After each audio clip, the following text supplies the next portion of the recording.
Baie dankie dat ek weer 'n keer met u kan praat vandag. Ons het nou die vorige keer geëindig met dat ons is onder die gesagsorde van Jesus Christus, nie meer onder die duiwel nie. En ek is baie dankbaar vir dit. Maar vandag wil ek bietjie verder gaan met u.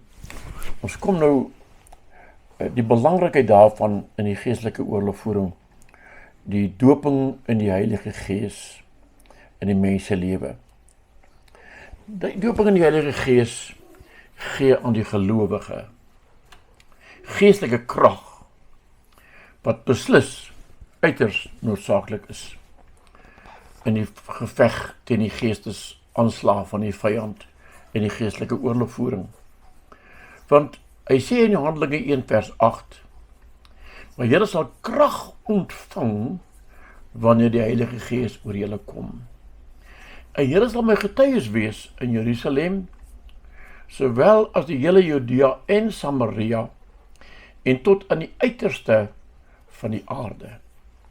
Om daardie getuie te kan wees, beteken nie net om te sê, ek is 'n getuie van Jesus nie, ek moet die krag kan toon, wat Jesus gehad het op die aarde. Jy weet, as ek net dink aan die besetene van Gadara, toe Jezus aankom, toe val hy al op die grond neer en sê, wat het ek met u te doen, Seun van God? Hy het dadelik die gesag en die krag van die Seun van God erken. Nou die doping in die Heilige Gees, die doel daarvan, na my mening, is om ons te bekragtig, om dieselfde krag te kan hê, dieselfde invloed te kan hê in die geesteswêreld. Wie die Bybel sê in Johannes 14 vers 12, hy sê dat die werke wat ek doen, sal julle ook doen, en groter werke as dit. Ons kan dit nie gedoen kry, sonder die doping in die Heilige Gees, want ons het die krag van die Heilige Gees daarvoor werklik nodig.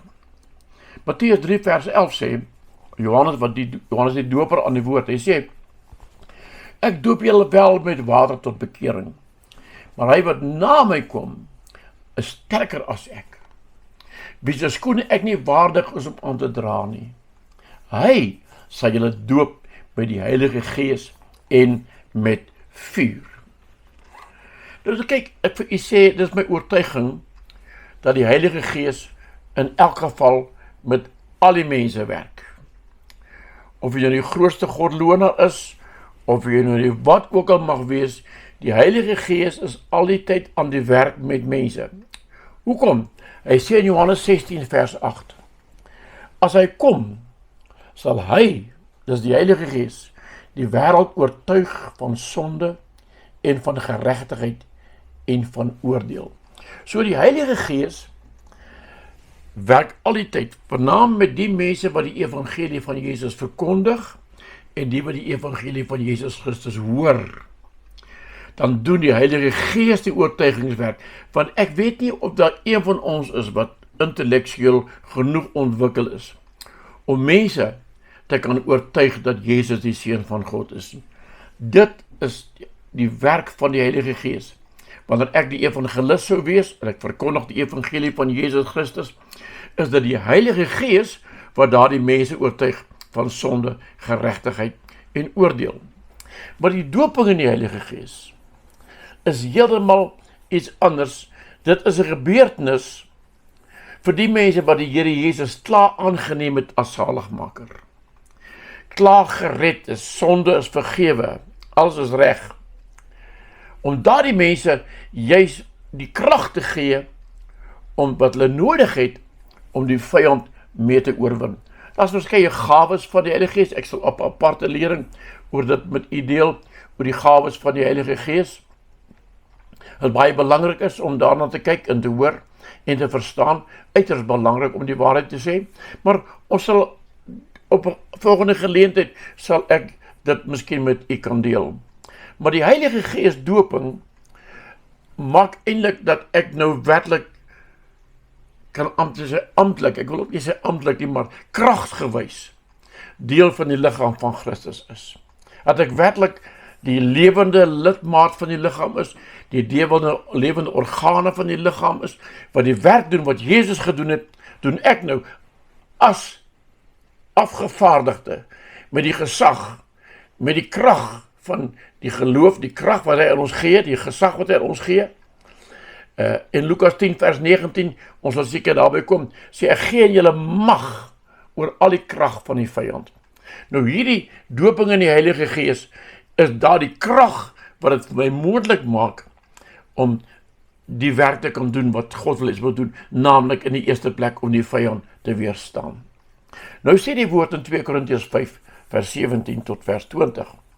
Daarom, as iemand in Christus is hy 'n nuwe skepsel. Die ou dinge het verby gegaan, kyk, dit het alles nuut geword.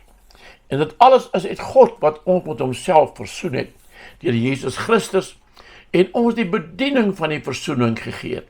Die 19de vers sê, naamlik dat God in Christus die wêreld met homself versoen het, deur hul misdade nie toe te reken nie, en die woord van die versoening aan ons toe te vertrou.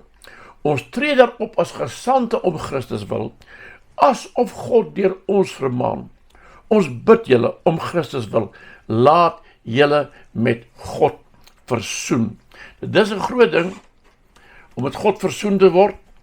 Ons het met hom versoen deur die bloed van Jesus Christus. Ons het nou die krag van die Heilige Gees ontvang. Ek is inderdaad 'n nuwe skepsel, 'n nuwe skepping, 'n nuwe wese, 'n nuwe mens. Ek is nie meer dieselfde nie. Ek is nie meer die ou sondaar wat gebuk gaan onder die mag van die duiwel en die krag van die sonde nie. Ek is vrygemaak van die sonde, gereinig deur die bloed van Jesus. Ek is met God versoen. Hoe word ek met God versoen? Deur die sonde wat in my lewe was, weggeneem was. Want dis wat die mens van God weghou, is sonde in jou lewe. Nou die bloed van Jesus neem daai sonde weg. Ek is nou versoen met God. En nou word ek gevul met die Heilige Gees, met die doping in die Heilige Gees. Die teken van die doping in die Heilige Gees is spreuke in tale. Baie mense is so teen dit gekant hoor, asof dit nou die wêreld se grootste probleem is die wonderlikste ondervinding wat met jou kan gebeur die dag as die Here jou doop met die Heilige Gees. Dit is net eenvoudig te wonderlik om dit oor te vertel. Maar dis wanneer jy nie net in die liggaam van Christus amalgameer word nie, maar met die krag toegerus word, wat hy ook gehad het. Want Christus het die werk gedoen met dieselfde krag van die Heilige Gees, as wat ons nou kry deur die doping in die Heilige Gees. So nou kan ons verstaan, om met God versoen te kan wees, en aangedoen te kan wees met nuwe krag, dan is ons nou regtig in Christus 'n nuwe skepsel. Ons is nie meer outomaties onder die beheer van die duiwel nie. Ons het nou die gesag gekry, ons het die krag gekry. Wat sê die woord van die Here in Johannes 17 vers 26? En ek het u naam aan hulle bekend gemaak, en sal dit bekend maak, sodat die liefde waarmee u my lief gehad het, in hulle kan wees, en ek in hulle. Nou, Christus in my, die Heilige Gees in my, nou word ek 'n kragfaktor in hierdie wêreld door. Ek is tussen God se heerlikheid in die hemeltroonkamer en die wêreld aan die ander kant, en ek is tussenin. Ek is 'n tussenganger, maar wat Jesus was, het hy aan ons oorgedra. Nou word ons die tussenganger. Ons is tussen God en die mens in werklikheid, as jy 'n kind van die Here is. En jy het gesag oor die duiwel, jy het gesag oor sonde, en nou moet ons begin werk met daardie krag wat God vir ons gegee het. Nou sê Johannes 15 vers 4, bly in my, soos ek in julle. Net soos die loot geen vrug kan dra van homself, as dit in die wynstok bly nie, so ook julle, as julle in my nie bly nie. Dit is baie noodsaaklik, dat ons nie dink, nou het ek nou gearriveer, ek is nou op die toppunt van my mag, toppunt van die heerlikheid, ek het nou gearriveer, ek is nou in Christus, hy het my gesag gegee in Lukas 10 vers 19, hy het my krag gegee in Handelinge 1 vers 8, weet, daar is so baie dinge oor die doping in die Heilige Gees, wil ek miskien net met dit sê, voor ek verder gaan met die volgende lesing. In dat Handelinge 19 kom Paulus in die gemeente van Efese, en hy vind daar disippels, en hy vra vir hulle, het julle al die Heilige Gees ontvang, toe julle gelowig geword het? Hulle sê, ons het nog eers gehoor van die Heilige Gees nie. Hy sê, wat het doop hy julle aan gedoop? Sê die doop van Johannes, toe doop hy hulle in die naam van Jesus. Nou, om te sê die naam van Jesus beteken, met die gesag wat Jesus gee. En Jezus het gesê, gaan doop hulle in die naam van die Vader, die Seun en die Heilige Gees. En toe dit woord is hulle gedoop in die naam van die Vader, die Seun en die Heilige Gees, en direk daarna is hulle gedoop in die Heilige Gees met spreuke in tale, en die woord het in vreemde tale gepraat en selfs geprofeteer. So daardie doping in die Heilige Gees is 'n groot oomblik in 'n kind van God se lewe. En u moet daarna smag en vra daarvoor. Dit gaan nie sommer toevallig oor jou kom nie. Vra vir dit. God die Vader sal dit vir jou gee. Jesus sê, wat julle Vader ook al in my naam vra, dit sal hy vir julle doen. Vra dit. Mense, om 'n kind van God te wees, is 'n wonderlike voorreg. Maar die verantwoordelikhede wat daarmee saamgaan, kan jy amper nie regkry sonder die doping in die Heilige Gees, wat God van sy krag aan jou gee. Hy gee vir ons die gesag, hy gee vir ons die krag. En as jy daardie gesag en daardie krag by mekaar kan vat, en in die geloof dit een kan word met God, deur Jesus Christus, en deur die werking van die Heilige Gees, dan word 'n kind van God 'n kragtige faktor in die geestesriem. 'n Faktor wat die vyand vrees. 'n Faktor wat die vyand nie sommer met wil probeer omstoot nie. Hy kan jou ook nie sommer net omstoot nie, tensy jy vrywilliglik aan hom oorgee. Maar mense, baie dankie dat ek so 'n bietjie met u kon praat weer. Ek gaan by die volgende lesing. Ek moet miskien so 'n klein bietjie langer praat. 10 minute is so gou, dit gaan so blitsvinnig om, voor jy weet waar jy is jou tyd verby. Maar tot dan toe bid ek dat die Here u ryklik sal seën en voorspoed vir u in die pad wat vir u voorlê.